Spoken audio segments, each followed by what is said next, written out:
Ito, gawa ng nasira yung ating breaker. So nag-direct na lang kami muna. Mas maganda talaga kapag mayroong breaker. Ito, try na natin. Pag gumana, gumana na siya. Okay, ganang-gana. Ganadong ganado. Yan, ito na. Makyat na si Manong. Malapit na, malapit na. Ara. Okay. Ayan. Diba ang lakas? Aradan. Tubod rin ng aswang. Kusog ya, tubod niyo ba? Okay kayo okay. Perfect.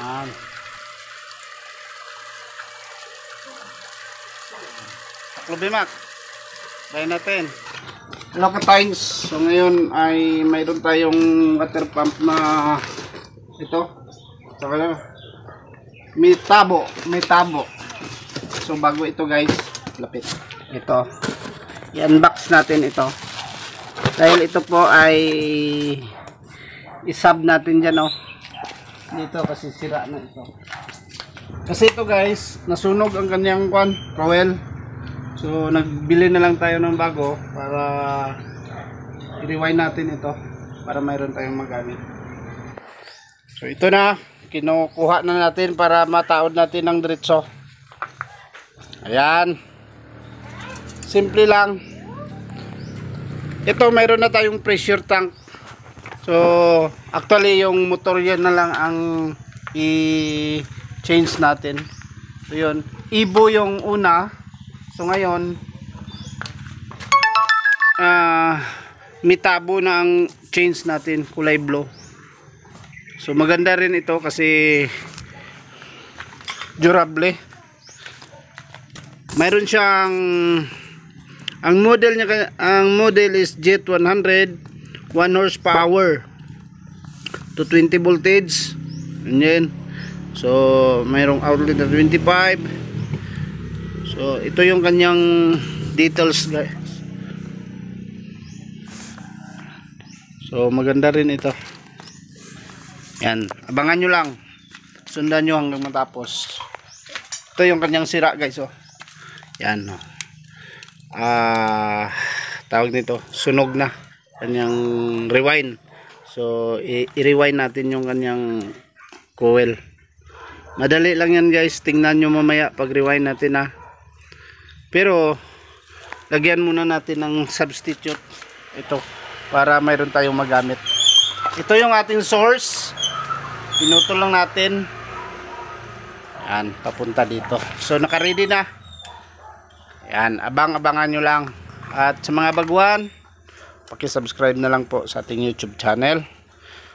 Yan, enjoy watching. So yan, kunin natin ito, bago ito. Metabo.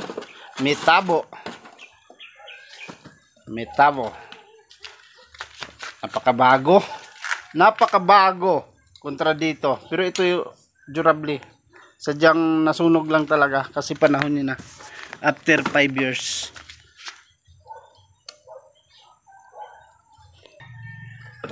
Ayan. Parehan sila ng kulay ng kanyang yung PVC. Dito. Ayan.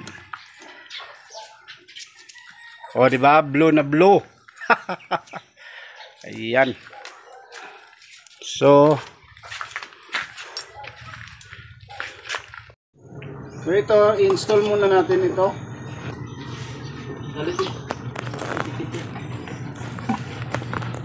Lagyan muna natin ng teflon kasi para mahuhugot siya.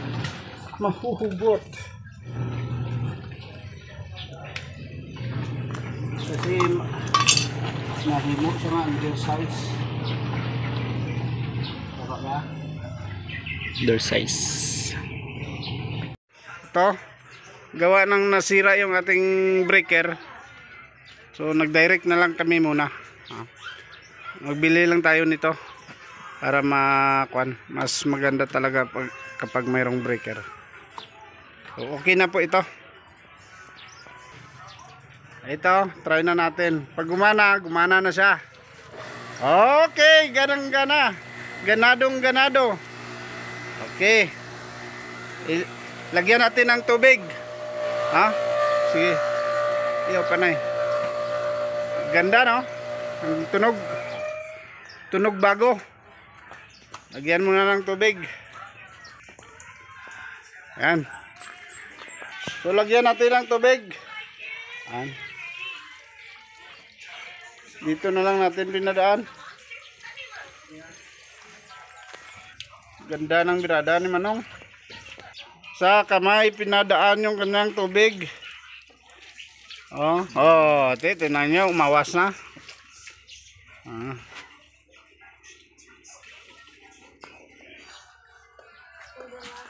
Okay. Kapupuswak. Sige, taklob eh. Yan. Try natin. Aradan. Tubod rin ng aswang.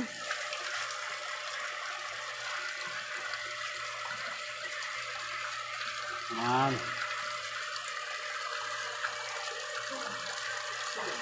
Taklob eh, Mac. Try natin. So, ayun ha. Uy, nag-premier si ko na. Si Toinks. Diba ang lakas?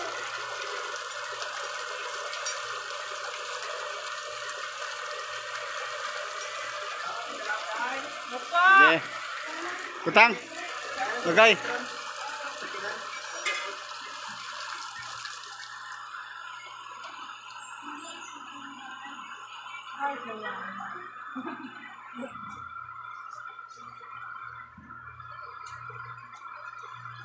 So, okay na guys. Nag-andar na siya.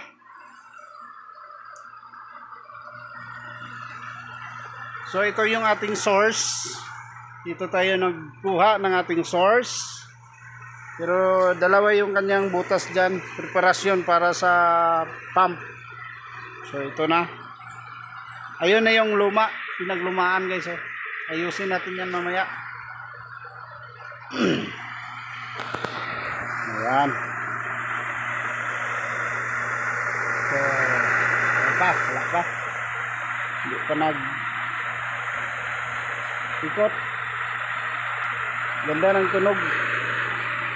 Kanyang tunog. Ayan, sa may mga tanong dyan guys, mga katoings, ayan, ilagay nyo lang sa ating comment box. At sa mga hindi pa nakasubscribe, baka pwede naman pa-subscribe. Isang malaking tulong na yan para sa akin. Salamat po sa inyong panonood at pagsubaybay sa aking mga video at tutorial about water pump installation. Salamat! So yan na guys, at umakyat na siya. Umakyat na siya sa puso niya. Ayan o, ang bilis lang. Diba? Ganyan talaga. So, ito mamaya ayusin natin ito. At saka itong pinaglumaan. Ayan. Okay pa yan. Salamat sa inyong panonood. God bless. At hanggang dito na lang. Bye-bye.